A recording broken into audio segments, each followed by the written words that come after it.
Welcome to Instruction Discussion, our weekly look at the latest topics and trends in education affecting schools here on Long Island and schools around the world.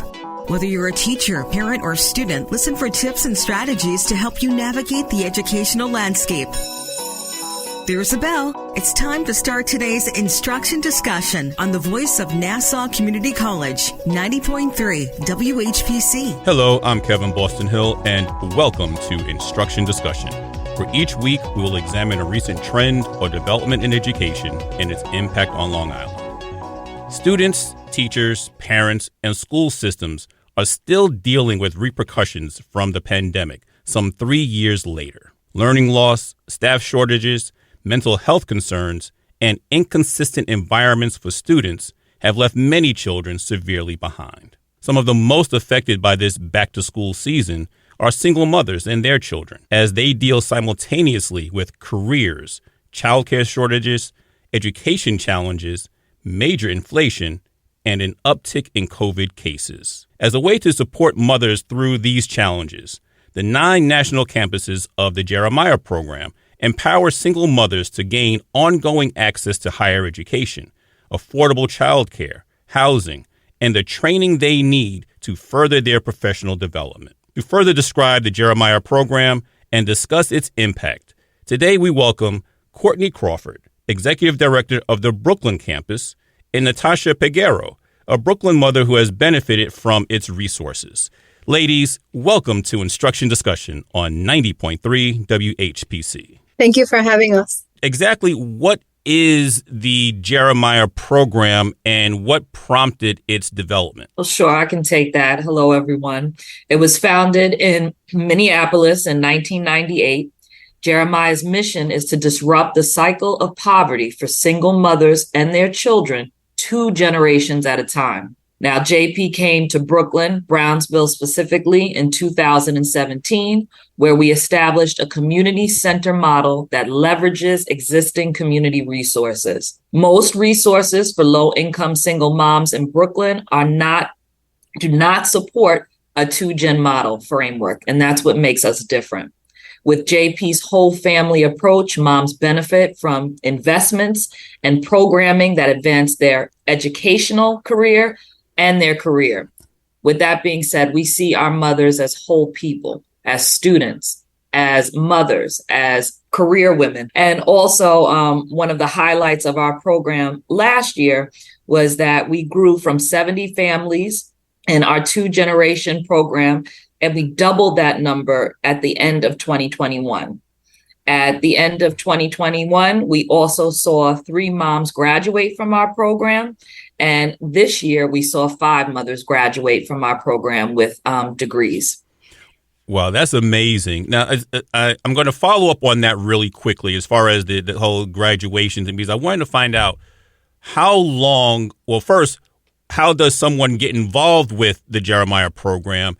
And then 2, is there a defined length of time that the families would be associated with them? JP partners with single moms in Brooklyn who face barriers throughout post-secondary college enrollment. At the time of application, every JP mom is experiencing poverty.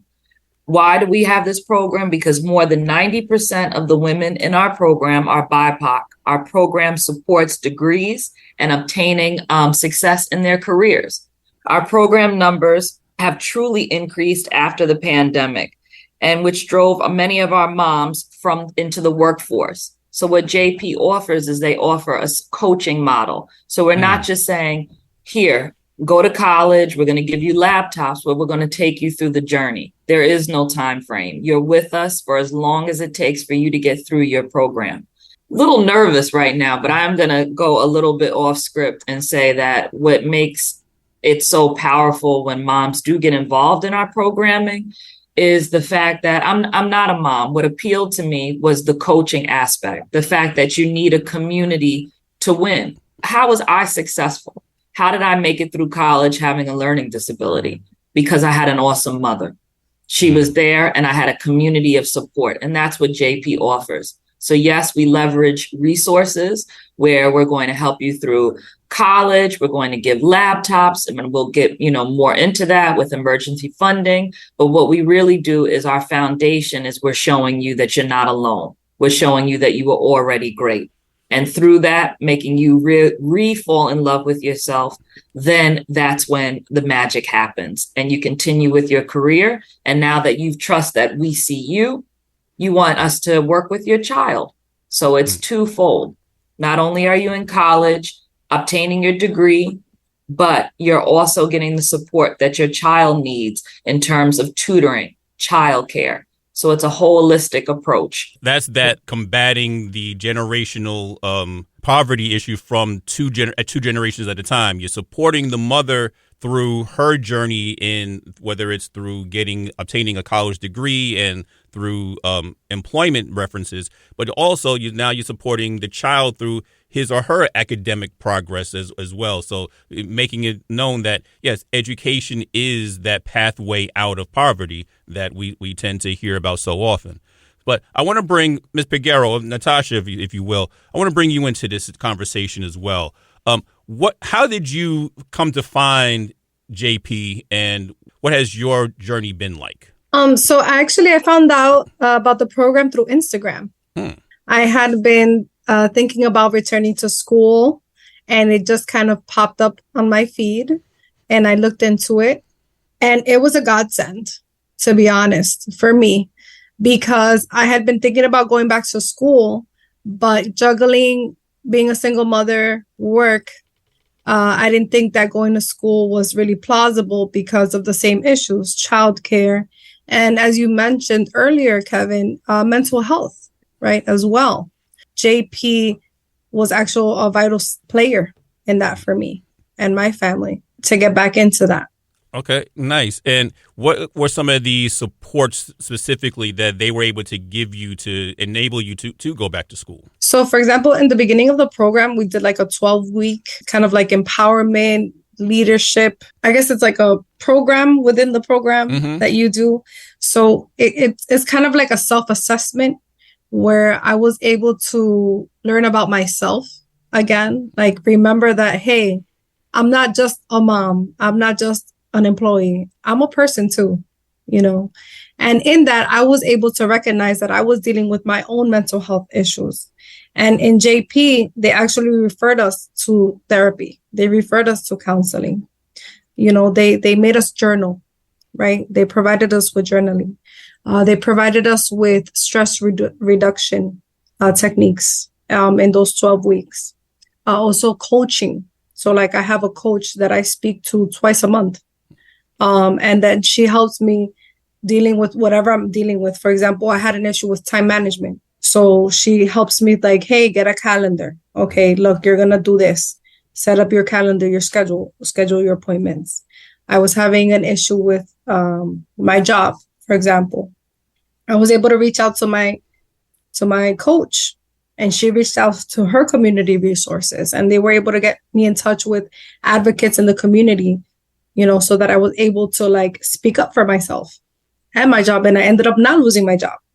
Whereas before I would have been by myself, right? I probably would have been unemployed previously, or, I would have had to go back to work unable to. So thanks to the program, I was able to keep my job, keep paying my rent, right? My kids and I were able to stay in our home. Great. Thank you for that story. And Courtney, let me ask you this. Is JP only open to single moms, or can single dads? Because we know that's also a growing population as well. Are single dads able to join the program? This program is specifically for moms. Okay. It is specifically for moms because of the fact that we see that if we're able to uplift just some stats, according to, the U.S. Census Bureau, 56% of single mother families in Brooklyn live in poverty. So the need is there, and the need is there not just in Brooklyn, but it's there throughout the country. So that's also what makes JP so powerful, is that we're not just touching the inner cities, but we're touching places like Fargo, Minnesota. We understand that this is a nation-wide crisis, and we have to uplift our single mothers and their children at the same time to break the cycle of poverty. Now, Natasha found out about the program through Instagrams. And so what are some of the ways that JP is outreaching to let people know about the program so that they can sign up themselves? We also work with, again, leveraging community partners. We're community-based, so we work with our different colleges. We do outreach programs with CUNY schools. So we also work with Grand Street Settlement. We work with different tutoring programs. We also work with charter schools like Ascend Network, where we are given and we get referrals for our mothers. And then once they get referred to us, they go through the application process, and then the magic begins. Everything that Natasha said so well is what happens. The support systems are automatically put in place, and you begin with that ENL empowerment and leadership course. And then it's just off and running from there. Now, I know the campus is in Brooklyn and Brownsville. Do you have to be a Brooklyn or Brownsville resident to be part of this program, or can you come to it from any of the 5 boroughs or even the counties on Long Island? That's also a good question. But we are now, which is exciting, is that we have moved to the Burham Hill location, downtown Brooklyn. And but this doesn't mean that we forgot about Brownsville. The point of moving to this downtown location was so that our families had more access to more resources, that we were more central. And also it's about the visibility. We're here, see us, and putting us in places where space wasn't always created in those downtown areas for our mothers. So we're showing them that JP is here, single mothers are here with their families, and that new location is definitely in a more centralized place where they can get to Medgar Evers College, they can get to SNAPA resource centers. And what was the second part of your question? It is open to, we focus on Brooklyn mothers. After the pandemic, we have helped more families outside of just Brooklyn, but right now we're New York City based with a focus on helping single mothers in Brooklyn. But we do touch mothers throughout. We have mothers in the program who are in the Bronx as well, and in Manhattan and things of that nature. But we are focused on Brooklyn support. Yeah, that's totally understandable. So any plan, because I know, like I said, there were 9 campuses throughout the United States, and I think there are about 2 or 3 in Minnesota alone. So are there plans or perhaps maybe expanding to, say, Nassau County or Suffolk County to support families there? And I know you're really new to to your position right now, so you may not be privy to those particular questions, but I'm going to ask it anyway. No, it's okay. But there are plans. Are there plans to expand? I'd say that JP is always looking to expand its footprint to support single moms and their children. Most recently, which is exciting, that within the last year, they opened a location in Vegas because, again, the need was there. And just in the last 6 months, they opened a location in Baltimore. So I believe that we'll continue to open locations where there is a need. So we're always expanding. You are listening to Instruction Discussion on the voice of Nassau Community College, 90.3 WHPC. My name is Kevin Boston Hill, and our guests today are Courtney Crawford, Executive Director of the Brooklyn campus of the Jeremiah program, and Natasha Peguero, a Brooklyn mother who has benefited from its resources. Natasha, I'm going to come back to you for a moment, and I want to know, I know the program itself, JP itself, is really geared towards the individual journey and supporting everybody individually and giving them what they need individually. But do you find yourself able to connect with other moms who may be in the program and have your children also connected with other children in the program? So yes, Kevin, actually in the 12 weeks, the first program, it is with other moms. So we do kind of form like a little connection there because everybody is basically from the same area. So we do form a bit of a connection. Also, the Jeremiah program hosts activities. So we do go into the office and we kind of see each other as well. The kids go in. So it's nice. You know, we kind of talk about school. During the program, we had breakout rooms. So everybody kind of got to know each other's story you know, in a sense. So it's kind of nice because even though we might have different backgrounds or different goals, we're in the same place now, right? And we can learn from each other, and we have learned from each other. And it's been a great thing. And I probably should have asked you this question earlier, but if you don't mind, how long have you been in the program? When did you start? I think it's been about a year now. Okay. Yeah. So during that time, I'm going to assume that your children have been, and is plural children, right? Yeah. Okay. They've been in school during this time as well. Have you seen, as a result of the resources that JP has provided, have you seen any particular increase in their academic development from being involved with the program? Definitely. They're more interested.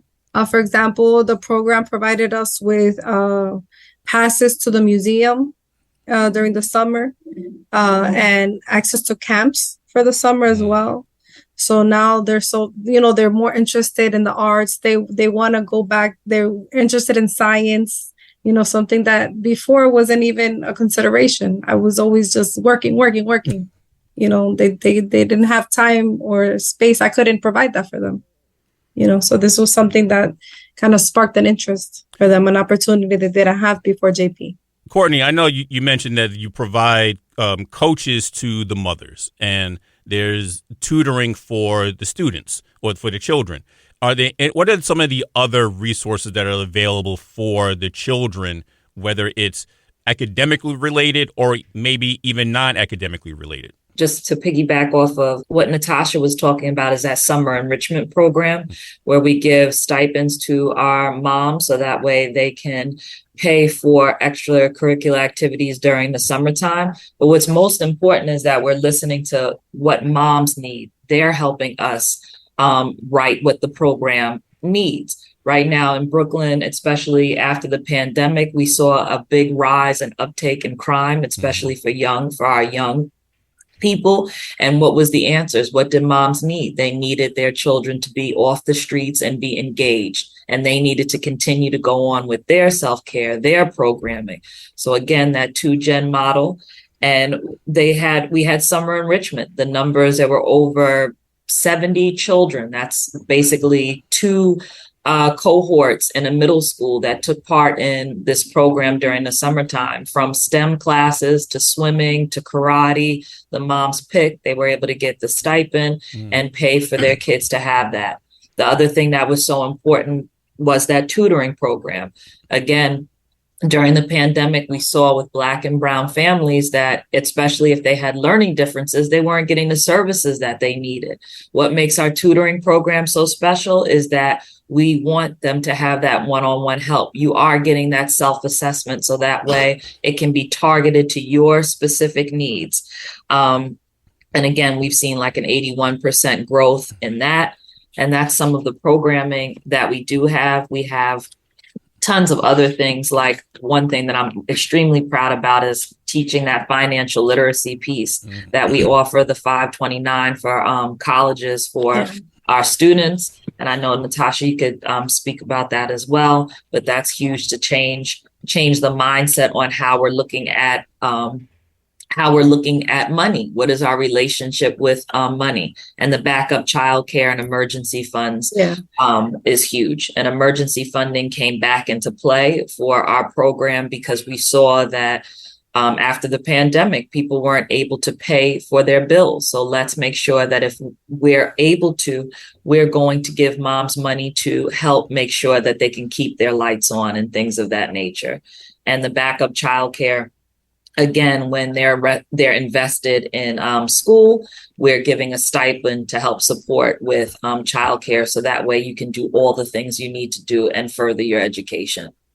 Yeah. Now, is there an age limit for the students, for the children, or it doesn't matter if they're living with the mom, then they're part of the program? So, right. So what is the particular age range that we're talking about here? We work with moms who have children from elementary all the way to high school. And also with the moms that are in our program, which is powerful, is that their age groups are between 30 and 40s. And that's the time frame where people how exceptional is that, where you're saying like you're not going to give up? This is, we're going to start now. It doesn't have to happen in your 20s. So all of that is powerful. Now, I also understand that the Jeremiah program, I guess, depending on where they are located in the country, has two different models. There's the residential model and then the non-residential model. Can you talk to us a little bit or describe what the differences are between those two models? Sure. What we deal with is that we're community based. So we're community centered. So we leverage the resources, and I believe by design in New York, what happens, and I think speaking as a New Yorker to other New Yorkers, is that it's easy to become a number and you don't really know all the resources and things that are out there, like the Grand Street settlements, like the support that we get from the different summer programs. So we leverage our relationships where we have, like Natasha says, that office space where we come together for fellowship and sisterhood hour and things of that nature. But we also lean on the community for supports. Whereas at Fargo, they actually have the housing that's needed for that particular area. And then they have their whole office center, but they have housing in those spaces because that's what's needed in that side of the country. But for New York, it's community based, and we leverage our community partners. And Natasha, how often do you visit some of those community partners and benefit from the resources that they're able to provide? So as far as the events, they have one every couple of months. We do have a sisterhood hour, which is like a kind of like a meeting that we do over the phone. Those are, I believe, every once a month. We do those, which is nice because we kind of all have kind of talk and see what's going on. And we do get a weekly newsletter, actually, that tells us all the resources that are available in the community. So, for example, like they had a backpack drive right now because school's about to start. Yeah. So we get every Monday, we get this amazing email, right, that tells us everything that's available for us to go and do for the kids.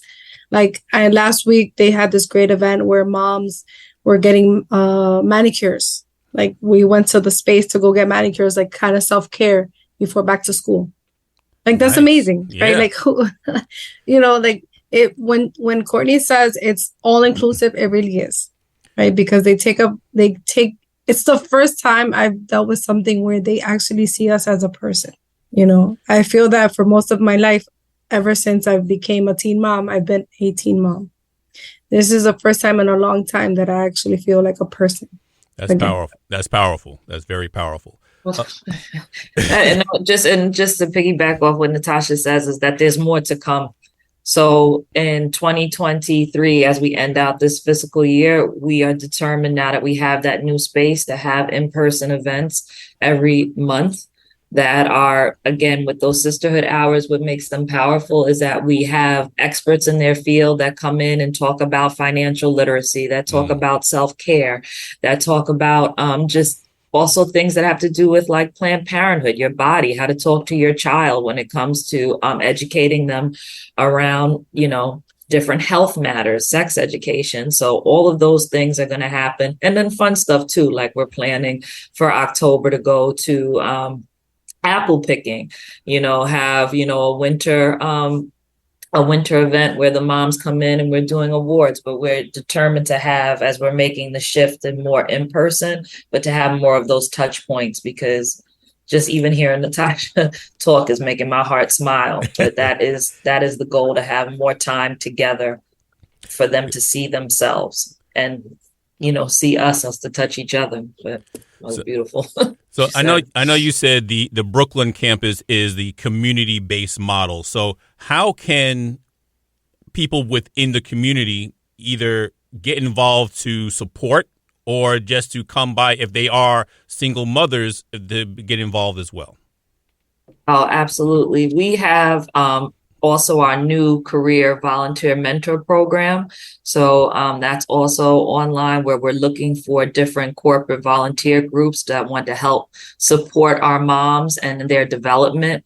Again, we look for experts in the field that will help see what Natasha says, see them as whole people, not just moms. Like I want to, go into becoming a lawyer? Can I intern at your firm? So these different partnerships with our new career volunteer mentoring program are also important. So you can reach out. All of our information is on the website, especially using the social media as well. Give us that website one more time. jeremiahprogram.org. You'll be able to click on the different campuses and see us as all 9 campuses, but you'll be able to click on our campus specifically once you go on. So once again, that's jeremiahprogram.org to find out more information on how you can become a community volunteer to support these lovely women who are trying to just do well for their families. And I think that it'll be a very good program, or very good